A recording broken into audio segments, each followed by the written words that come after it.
Ating kilalanin ang isang Filipino American mula Chicago na sa kanyang pag-aaral ng kanyang kultura at lahing pinagmulan ay natagpuan ang sarili sa pagsasaliksik ng kasaysayan at linamnam na mayroon ng Pinoy. Kaya naman ito na ang naging dahilan para ang itinanghal na Best Pop-Up Restaurant ng Las Vegas Weekly ay magbukas para sa isang natatanging koneksyon ng maraming mga Pinoy sa US sa kultura at tradisyon na mayroon ng mga Pilipino. Ang Istorya.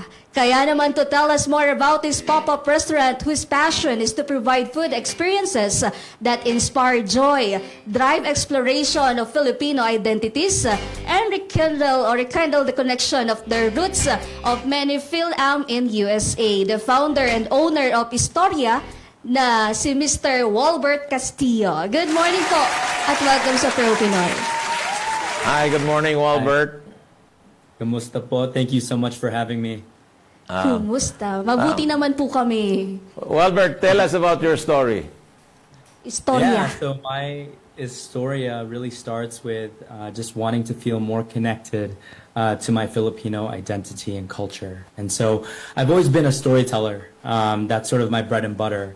And wanting to uplift the community was a chance for me to tell who I am as a person, but also who and what our culture represents. So Istorya, we serve culinary journeys inspired by Philippine history.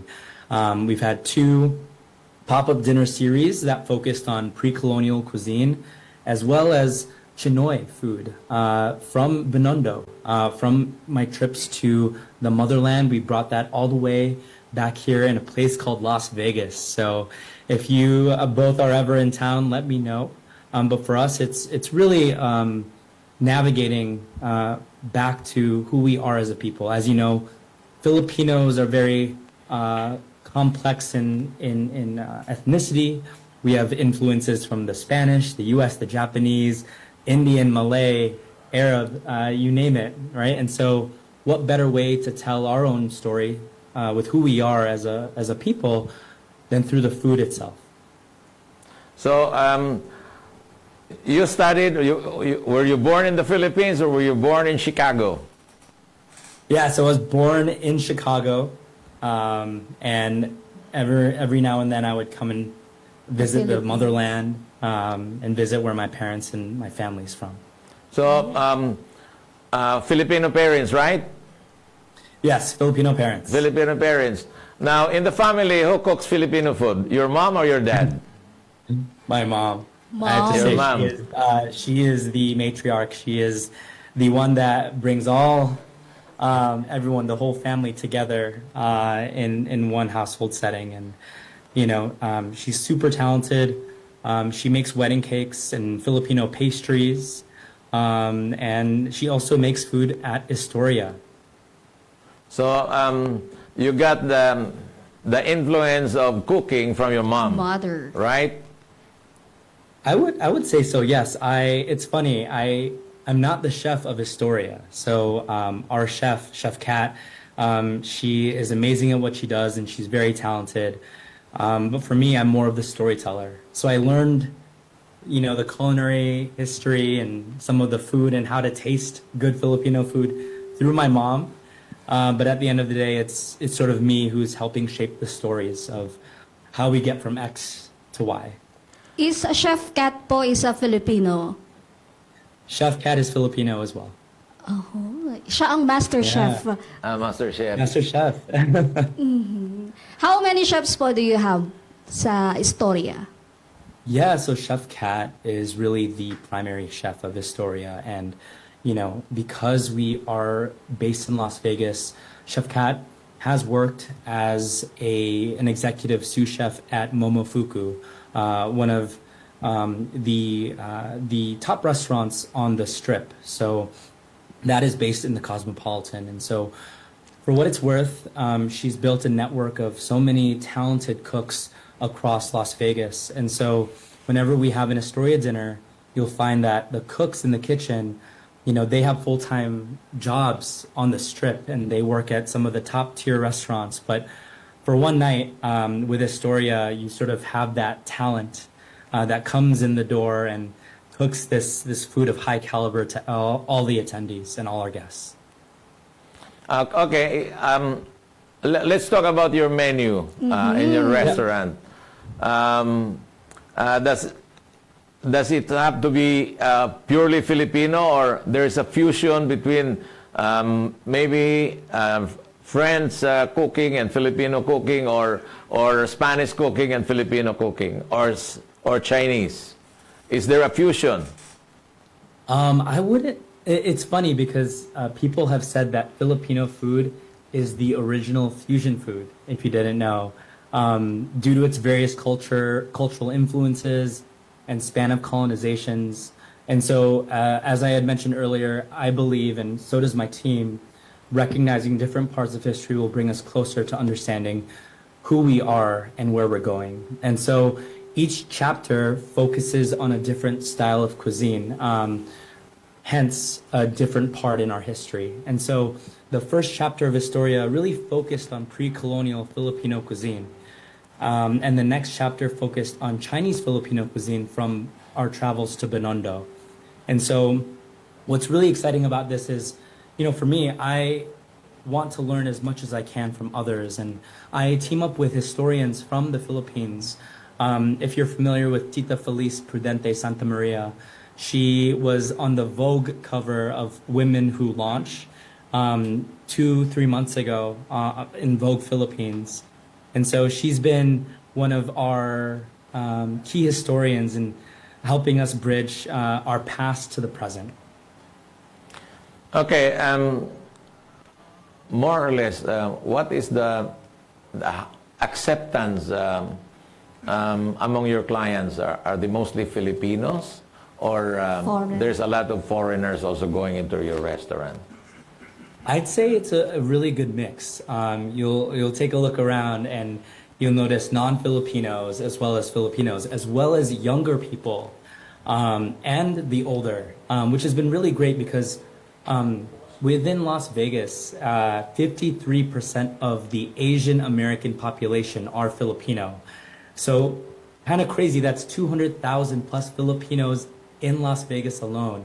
So there's such a big representation here. So many restaurants, so many organizations, and so much opportunity for collaboration. But what we're doing is a bit different.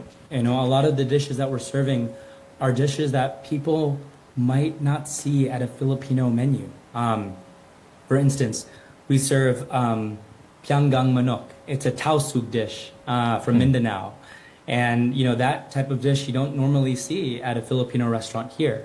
During the Chinoy chapter, we were able to serve patatim and kikiam. But for the most part, those dishes are very much embedded in Binondo when you would visit, right? If you've seen TikTok and you've seen Binondo, they've gone crazy. So for us, it's how do we serve the dishes that people don't even know? And so what's really amazing is that there are even dishes that we've been able to uncover from the early 1800s in history books that haven't seen the light of day up until this current day. But because of the work and the collaboration with our historians from the Philippines, we're able to bring back these dishes and resurrect them for today's modern world. Wow. Tell us, what is the most popular menu? Recipe? Bestseller. Recipe, the bestseller. Ooh, that's Your best-selling. I would say when we had the pre-colonial Filipino chapter, our bestseller was the pianggang manok. And I had to say that because so many people are so used to seeing dinuguan. So when they saw pianggang manok, burnt coconut, they were like, wow, there's another blackened dish in our cuisine. And so I'm really excited because we just finished chapter 2, which is the Chinoy chapter. And now chapter 3 will focus on Mindanaoan cuisine, Muslim Mindanao. So a large part of what we do is really trying to gather all the information that we can from the Philippines and bring it back here.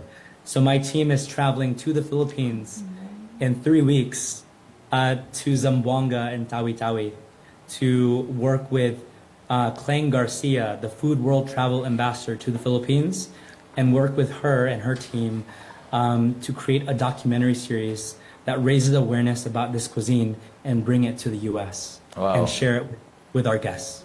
I think you have to bring it first to Manila before bringing it to the U.S. We might have to do that, yeah. Because a lot of Filipinos haven't tasted that kind of cuisine. So bring it to Manila first before you bring it to Las Vegas. Yeah. We're gonna make it happen. Okay, how You'll be the about, first two to get seated at the next event in Manila. do you serve sinigang na kanduli? Not kanduli, but sinigang is pre-colonial.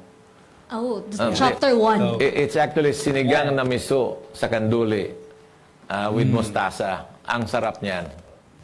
Sarap, sarap. I have to try it when I go to the Philippines in a few weeks. How about kare-kare? Do you serve that? Yeah, we do serve. Well, not necessarily. We haven't embarked on that chapter just yet, and Okay. so that'll come at a later time. Hopefully, in another dinner series, of course. Papunta But pa lang. we're all about going through the timeline. There is a popular food in Mindanao, which is also popular in Indonesia. In Indonesia, they call it soup buntot. Soup buntot. It's actually the tail of a cow. But here, we don't have cow, so we have carabao. They call it balbakua. Balbakua. So these are the things that you should learn. Balbakua. It's really nice. It's I'll have really to try it nice. sometime. I'm writing notes as we speak. I-note nyo na po. Balbakua. Balbakua. Balbakua. Very popular actually in Mindanao. But, you know, we're really proud of what you are doing there in the U.S. I hope you'll branch out, not just in Las Vegas, but branch out in San Francisco and Los Angeles and probably the rest of the United States of America, introducing more or less Filipino cuisine. Because a few years back, maybe around 20 years ago, Filipino cuisine was not known internationally. It was not part of the international cuisine. But sometimes I would envy because Thai cuisine was already popular worldwide, and then you have Malaysian cuisine, you have Indonesian cuisine, and yet Filipino cuisine was not introduced. But right now, I think a lot of Filipino has been studying as a chef to become a culinary expert, and then they are actually all over the world now, hired by five-star hotels. And probably in those hotels, they start introducing a taste of Filipino cuisine. dishes. And which you are doing in the U.S.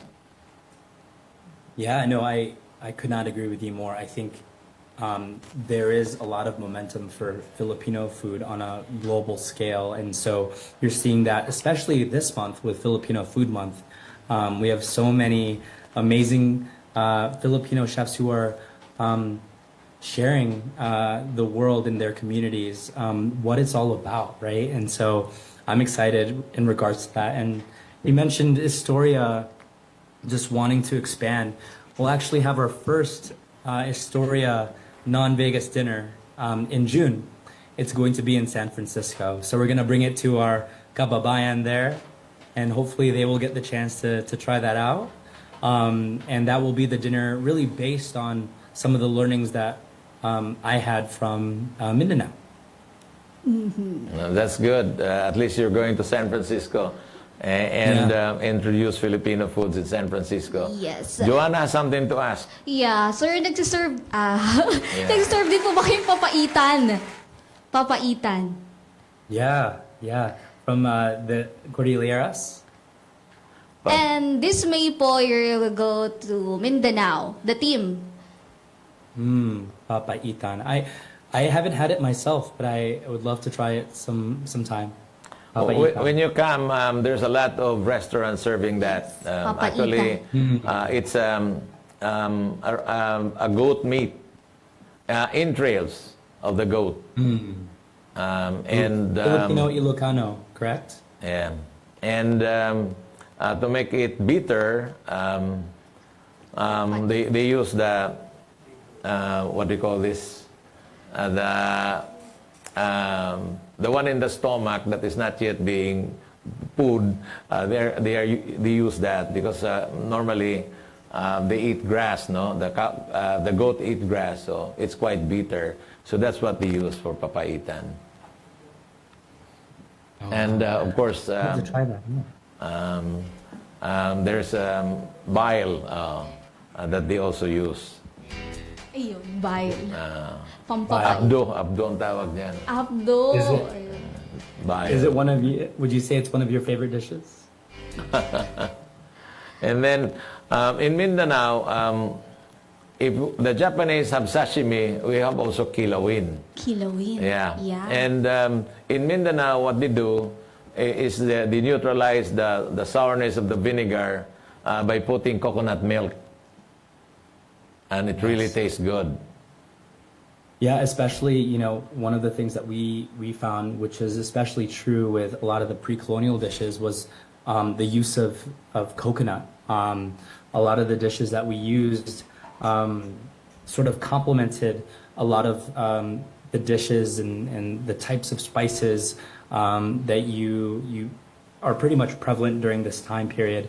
For instance, we had an ube with asin chibook.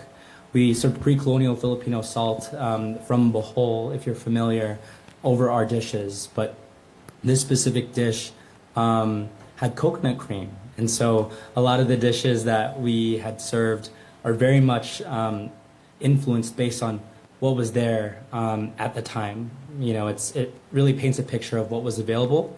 But also as you go down the timeline, you'll see that different textures, different sauces, different stews and ingredients were combined because of the trade, because of the just people coming and going. And as we go through that timeline, you sort of see our food taking on a different sort of approach, which you'll see later down the line. Hopefully in the future you can take one of our dishes and you'd have 3 or 4 different sauces, and with that dish alone you can dip through time. Yeah. Because of the different ingredients that were available to us. So not only can you sort of see the dish that came from pre-colonial, but as you dip it in different sauces, your vinegar, that'll influence the different periods. Wow. I think you should go to Istorya and then Yeah. experience the Filipino food that they serve. Have you heard about pinaupong manok? Pinaupong manok. I have not. Wow, you should taste that pinaupong manok. You're making me hungry. The chicken is actually put on top of a salt in a clay pot, and then they heat it, and once it's cooked, the chicken is really tasty.